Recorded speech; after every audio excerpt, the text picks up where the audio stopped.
ओम शांति।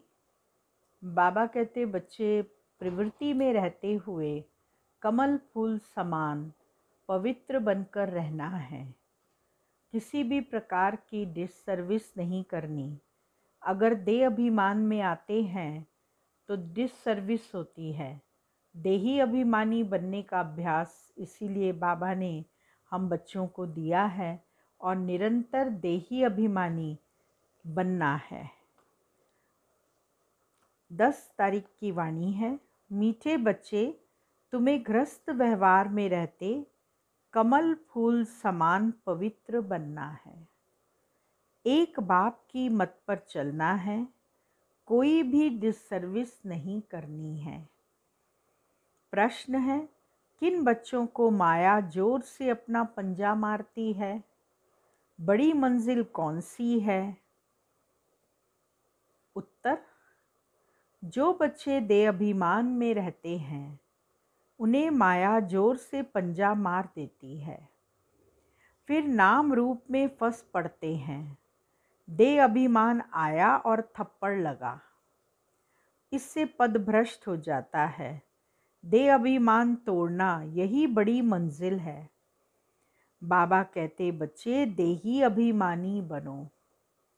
जैसे बाप obedient servant है, कितना निरअहंकारी है, ऐसे निरअहंकारी बनो।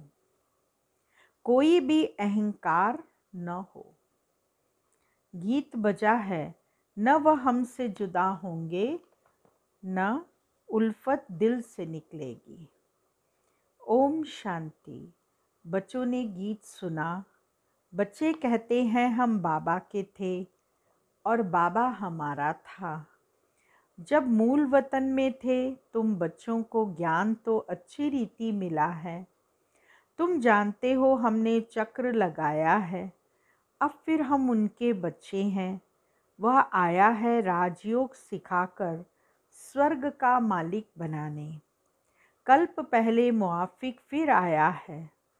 अब बाप कहते हैं, हे बच्चे, तो बच्चे होकर यहाँ मधुबन में नहीं बैठ जाना है। तुम अपने गृहस्थ व्यवहार में रहते कमल फूल समान पवित्र रहो। कमल का फूल पानी में रहता है, परंतु पानी से ऊपर रहता है। उसको कुछ भी टच नहीं करता। उसका बहुत लंबा चौड़ा परिवार होता है कमल के फूल का। कमल गट्टा होता है, कमल ककड़ी होती है, पत्ते होते हैं, कीचड़ होता है, पानी होता है। सब कुछ होते हुए भी वो एकदम न्यारा प्यारा इन सब चीज़ों से ऊपर रहता है। यह तुम्हारा बहुत जन्मों के अंत का जन्म है। बाबा कहते हैं तुमको रहना घर में ही है, सिर्फ पवित्र बनना है, क्योंकि बहुत जन्मों के अंत का जन्म है। जो भी मनुष्य मात्र हैं उन सबको पावन बनाने मैं आया हूँ। पतित पावन सर्व का सद्गति दाता एक ही है, जिस उनके सिवाय पावन कोई बना नहीं सकता। तुम जानते हो आधा कल्प से हम सीढ़ी उतरते आए हैं। 84 जन्म तुमको जरूर पूरे करने हैं और 84 का चक्कर पूरा कर जब फिर जर्जड़ीभूत अवस्था को पाते हैं तब मुझे आना पड़ता है। बीच में और कोई पतित से पावन बना नहीं सकता। कोई भी न बाप को न रचना को जानते हैं। ड्रामानुसार सबको कलयुग में पतित तमो प्रधान बनना ही है। बाप आकर सबको पावन बनाए शांति धाम ले जाते हैं और तुम बाप से सुखधाम का वर्षा पाते हो। सतयुग में कोई दुख होता नहीं है। अभी तुम जीते जी बाप के बने हो। बाप कहते हैं तुमको गृहस्थ व्यवहार में रहना है। बाबा कभी किसको कह नहीं सकते कि तुम घर बार छोड़ो। नहीं, गृहस्थ व्यवहार में रहते सिर्फ अंतिम जन्म पवित्र बनना है। बाबा ने कभी कहा है क्या कि तुम घर बार छोड़ो? नहीं, तुमने ईश्वरीय सेवा अर्थ आपे ही छोड़ा है। कई बच्चे हैं घर गृहस्थ में रहते भी ईश्वरीय सर्विस करते हैं। बाबा कभी नहीं बोलते कि बच्चे घर बार को छोड़कर और फिर आकर समर्पित होकर सेवा करो। बाबा कहते घर में रहो, प्रवृत्ति में रहो, प्रवृत्ति भी संभालो और साथ साथ परमात्मा के ज्ञान का फैलाव भी करो, सेवा भी करो। छुड़ाया नहीं जाता है, बाबा किसको भी छुड़ाते नहीं हैं। तुम तो आपे ही सर्विस पर निकले हो। बाबा ने किसको छुड़ाया नहीं है। बाबा किसी को कहता नहीं छोड़ो, तुम्हें ही खुद उमंग उत्साह आता है, दूसरों को ज्ञान सुनाएं, दूसरों की सेवा करें, इसीलिए तुम ही सेवा में निकल जाते हो। तुम्हारे लौकिक बाप शादी के लिए कहते हैं, तुम नहीं करते हो क्योंकि तुम जानते हो कि अब मृत्यु लोक का अंत है। शादी बर्बादी ही होगी, फिर हम पावन कैसे बनेंगे? हम क्यों न भारत को स्वर्ग बनाने की सेवा में लग जाएं? बच्चे चाहते हैं कि राम राज्य हो, पुकारते हैं ना, हे पतित पावन सीताराम, हे राम आकर भारत को स्वर्ग बनाओ। कहते भी हैं परंतु समझते कुछ नहीं है। सन्यासी लोग कहते हैं इस समय का सुख कागविष्टा के समान है। बरोबर है भी ऐसे, यहाँ सुख तो है ही नहीं। कहते रहते हैं परंतु किसकी बुद्धि में नहीं है। बाप कोई दुख के लिए ये सृष्टि थोड़े ही रचते हैं। बाप कहते हैं क्या तुम भूल गए हो? बाबा कहते बच्चे तुम भूल गए हो, स्वर्ग में दुख का नाम निशान नहीं रहता। वहाँ कंस आदि कहाँ से आए? अब बेहद का बाप जो सुनाते हैं उनकी मत पर चलना चाहिए। अपनी मनमत पर चलने से बर्बादी कर देते। आशीर्वद सुनंती कथंती भागंती या ट्रेटर बनंती, कितनी जाकर डिससर्विस करते हैं। उनका फिर क्या होगा? हीरे जैसा जीवन बनाने बदले कौड़ी मिसल बना देते हैं। पिछाड़ी में तुमको सब अपना साक्षात्कार होगा।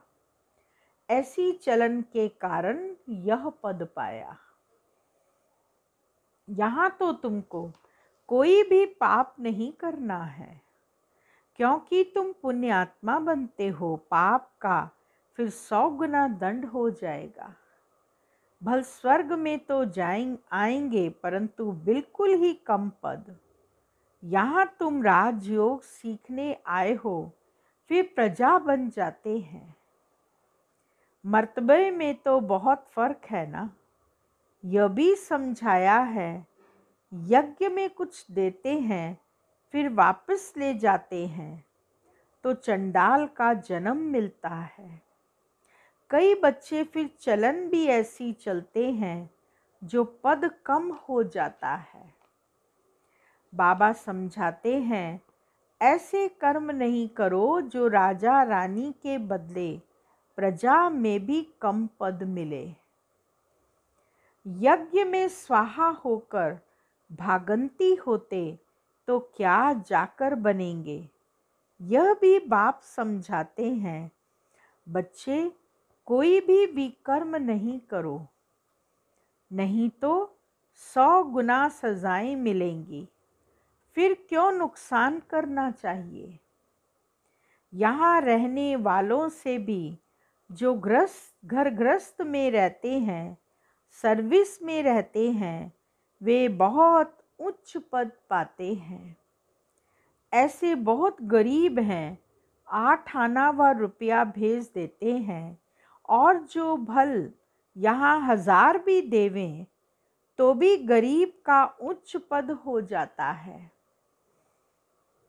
क्योंकि वह कोई पाप कर्म नहीं करते। पाप करने से 100 गुना बन जाएगा।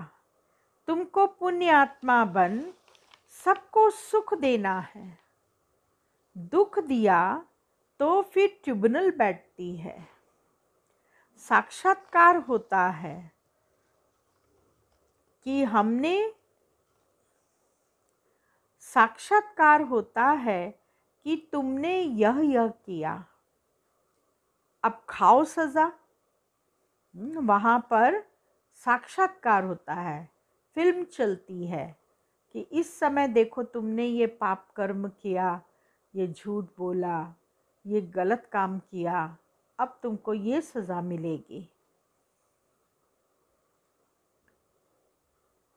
पद भी भ्रष्ट हो जाएगा। सुनते भी रहते हैं, फिर भी कई बच्चे उल्टी चलन चलते रहते हैं। कहते हैं हमेशा शीरखंड होकर रहो। अगर लून पानी होकर रहते हैं तो बहुत डिसर्विस करते हैं। कोई के नाम रूप में फंस पड़ते हैं तो यह भी बहुत पाप हो जाता है। माया जैसी चूहा है, फूंक भी देती, काटती भी रहती, खून भी निकल आता, पता भी नहीं पड़ता। जैसे चूहा है, वो क्या करता है, फूंकता भी है और काटता भी है। काटता इतना ज़्यादा है कि खून भी निकल आता है, तो दर्द नहीं होता। माया भी ब्लड निकाल देती है। ऐसे कर्म करवा देती जो पता भी नहीं पड़ता। 5 विकार एकदम सिर मूंड लेते हैं, गंजा कर देते हैं। बाबा सावधानी तो देंगे ना, ऐसा न हो जो फिर ट्रिब्यूनल के सामने कहें कि हमको सावधान थोड़े ही किया। बाबा कहते बच्चे मैं सावधानी तो देता हूँ, जिससे कोई ये नहीं कह सके कि हमको तो बताया नहीं कि हम गलत काम कर रहे हैं। बाबा कहते इससे अभी से सावधान हो जाओ। बाबा सावधानी तो देंगे ना, ऐसा न हो जो फिर ट्रिब्यूनल के सामने कहें कि हमको सावधान थोड़ा ही किया। तुम जानते हो ईश्वर पढ़ाते हैं, खुद कितना निरअहंकारी हैं। कहते हैं हम ओबीडिएंट सर्वेंट हैं। कोई कोई बच्चों में कितना अहंकार रहता है। बाबा का बनकर फिर ऐसे ऐसे कर्म करते हैं जो बात मत पूछो। इससे तो जो बाहर ग्रस्त व्यवहार में रहते हैं वह बहुत उच्च चले जाते हैं। देह अभिमान आते ही माया जोर से पंजा मार देती है। देह अभिमान तोड़ना बड़ी मंजिल है। देह अभिमान आया और थप्पड़ लगा, तो देह अभिमान में आना ही क्यों चाहिए जो पद भ्रष्ट हो जाए। ऐसा न हो वहाँ जाकर झाड़ू लगाना पड़े। अब अगर बाबा से कोई पूछे तो बाबा बता सकते हैं, खुद भी समझ सकते हैं कि मैं कितनी सेवा करता हूँ, हमने कितनों को सुख दिया है। बाबा मम्मा सबको सुख देते हैं, कितना खुश होते हैं। बाबा बॉम्बे में कितनी ज्ञान की डांस करते थे, चात्रक बहुत थे ना। बाबा कहते हैं बहुत चात्रक के सामने ज्ञान की डांस करता हूँ। जो अच्छी अच्छी पॉइंट्स निकलती हैं, चात्रक खींचते हैं। तुमको भी ऐसा बनना है, तब तो फॉलो करेंगे। श्रीमत पर चलना है, अपनी मत पर चलकर बदनामी कर देते हैं तो बहुत नुकसान हो पड़ता है। अभी बाप तुमको समझदार बनाते हैं। भारत स्वर्ग था ना, अब ऐसा कोई थोड़ी समझता है। भारत जैसा पावन कोई देश नहीं। कहते हैं लेकिन समझते नहीं हैं कि हम भारतवासी स्वर्गवासी थे, वहाँ अथाह सुख था। गुरु नानक ने भगवान की महिमा गाई है कि वह आकर मूत पलीती कपड़ धोते हैं, जिसकी ही महिमा है एक ओंकार सतनाम करतापुर स्वयंभू निराकार निर्विकार। शिवलिंग के बदले अकाल तख्त नाम रख दिया है। अब बाप तुमको सारी सृष्टि का राज समझाते हैं। बच्चे एक भी पाप नहीं करना, नहीं तो 100 गुना हो जाएगा। मेरी निंदा कराई तो पद भ्रष्ट हो जाएगा। बहुत संभाल करनी है, अपना जीवन हीरे जैसा बनाओ, नहीं तो बहुत पछताएंगे। जो कुछ उल्टा किया है वह अंदर में खाता रहेगा। क्या कल्प कल्प हम ऐसे करेंगे जिससे नीच पद पाएंगे।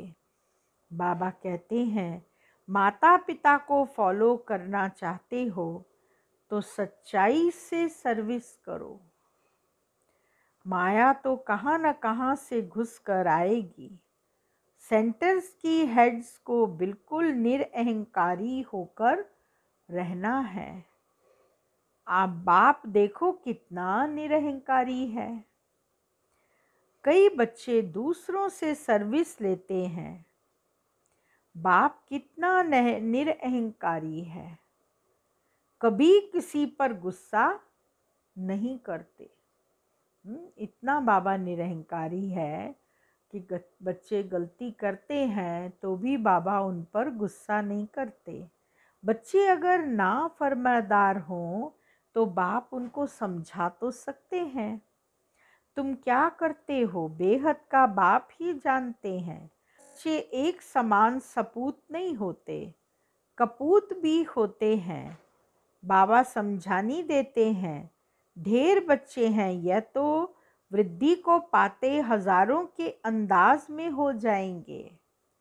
तो बाप बच्चों को सावधानी भी देते हैं, कोई गफलत नहीं करो। यहाँ पतित से पावन बनने आए हो तो कोई भी पतित काम नहीं करो। न नाम रूप से में फंसना है, न देह अभिमान में आना है।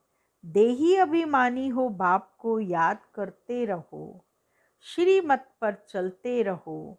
माया बड़ी प्रबल है, बाबा सब कुछ समझा देते हैं।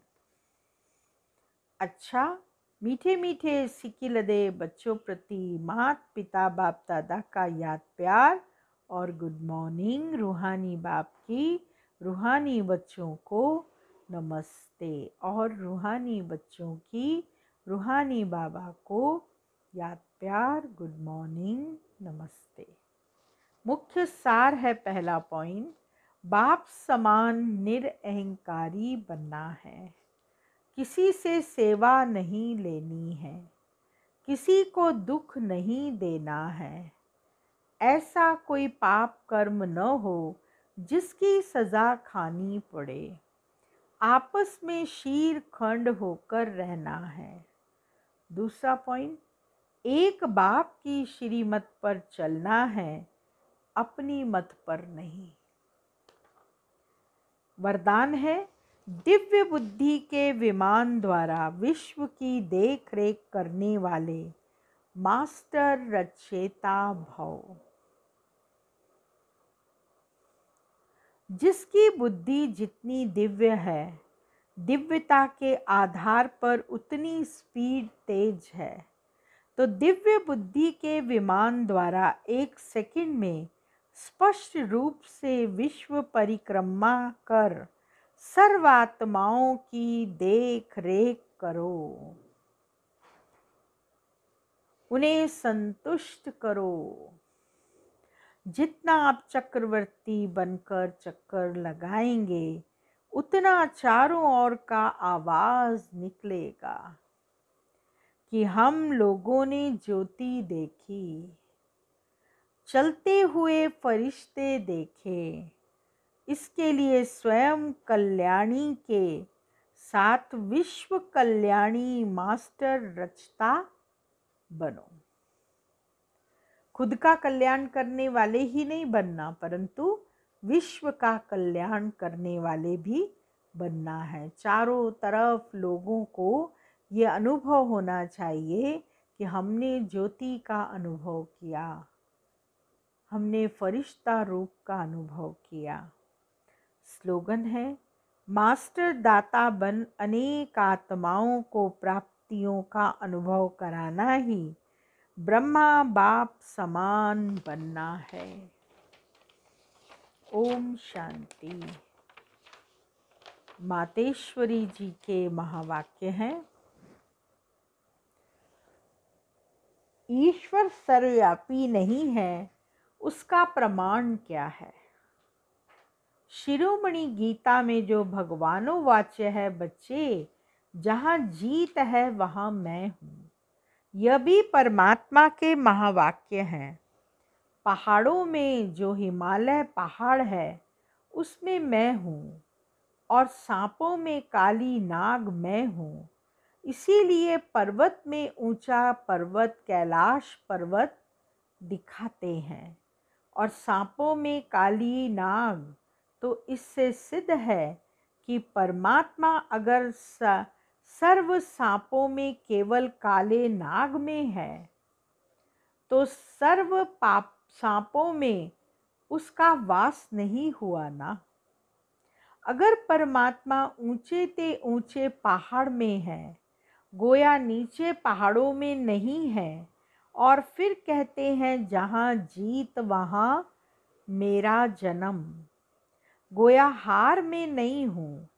अब यह बातें सिद्ध करती हैं कि परमात्मा सर्वव्यापी नहीं है।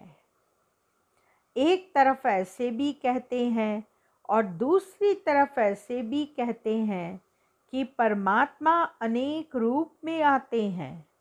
जैसे परमात्मा को 24 अवतारों में दिखाया है।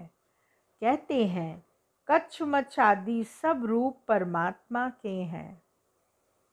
अब यह है उन्हों का मिथ्या ज्ञान। ऐसे ही परमात्मा को सर्वज्ञ समझ बैठे हैं, जबकि इस समय कलयुग में सर्वत्र माया ही व्याप्त है। तो फिर परमात्मा व्यापक कैसे ठहरा? गीता में भी कहते हैं कि मैं फिर माया में व्याप्त नहीं हूँ। इससे सिद्ध है कि परमात्मा सर्वत्र नहीं है।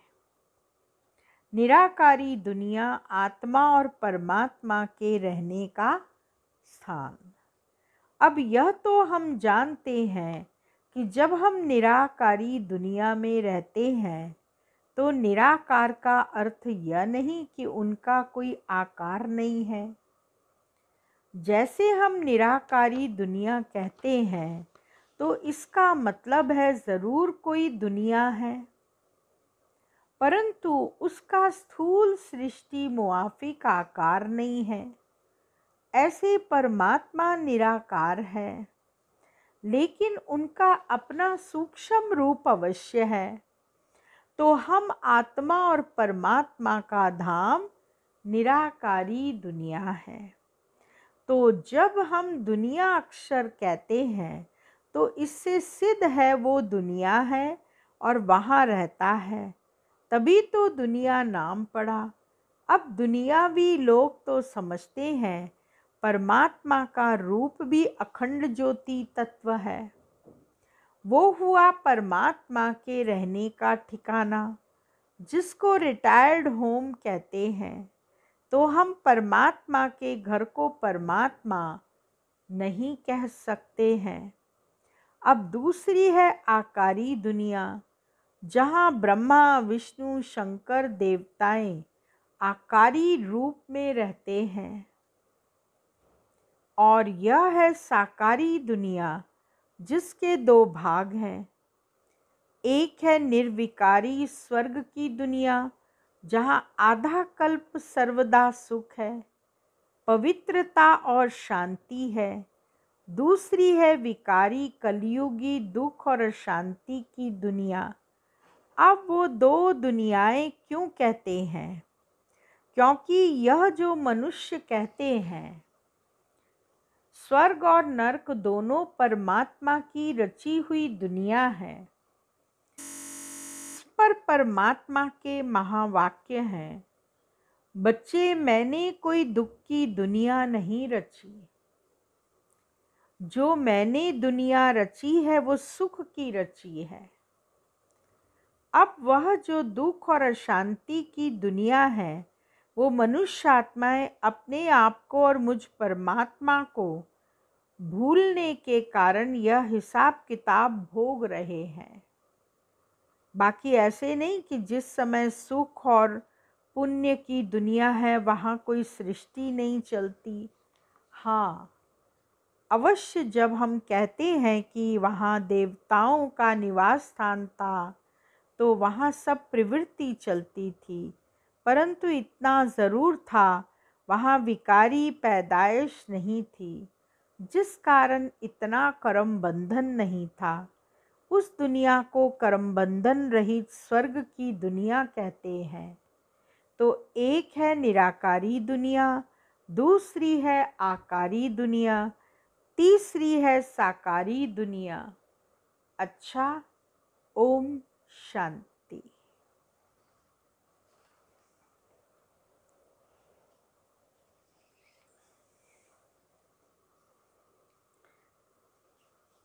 आज का पॉइंट है,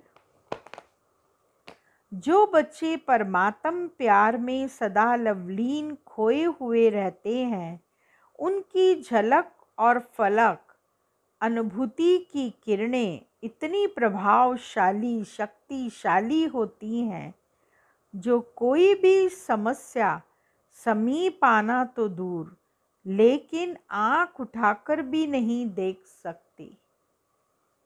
उन्हें कभी भी किसी भी प्रकार की मेहनत हो नहीं सकती। ओम शांति। आज के दिन बाप दादा का शाम को आना होगा और बाबा आकर के मुरली चलाएंगे और झंडा वंदन करेंगे। इसीलिए आप सब भाई बहन सुबह से ही साइलेंस में रहने का पुरुषार्थ करेंगे, तो आपको अनुभव होगा कि हम बाबा के साथ केक कटिंग, कैंडल लाइटिंग और झंडा वंदन कर रहे हैं।